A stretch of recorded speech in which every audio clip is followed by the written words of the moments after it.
حمید طویل نے خبر دی، انہوں نے حضرت انس بن مالک رضی اللہ عنہ سے سنا،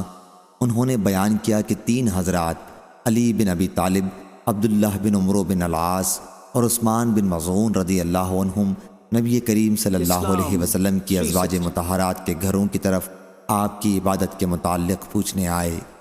جب انہیں حضور اکرم صلی اللہ علیہ وسلم کا عمل بتایا گیا تو جیسے انہوں نے اسے کم سمجھا اور کہا کہ ہمارا حضرت صلی اللہ علیہ وسلم سے کیا مقابلہ، آپ کی تو تمام اگلی پچھلی لغزشیں معاف کر دی گئی ہیں۔ ان میں سے ایک نے کہا کہ آج سے میں ہمیشہ رات بھر نماز پڑھا کروں گا، دوسرے نے کہا کہ میں ہمیشہ روزے سے رہوں گا اور کبھی ناغہ نہیں ہونے دوں گا، تیسرے نے کہا میں عورتوں سے جدائی اختیار کر لوں گا اور کبھی بھی نکاح نہیں کروں گا۔ پھر حضرت صلی اللہ علیہ وسلم تشریف لائے اور ان سے پوچھا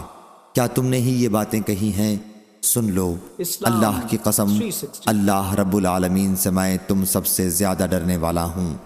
میں تم سب سے زیادہ پرہیزگار ہوں، لیکن میں اگر روزے رکھتا ہوں تو افطار بھی کرتا رہتا ہوں، نماز بھی پڑھتا ہوں، رات میں اور سوتا بھی ہوں، اور میں عورتوں سے نکاح کرتا ہوں۔ میرے طریقے سے جس نے بے رغبتی کی وہ مجھ میں سے نہیں ہے۔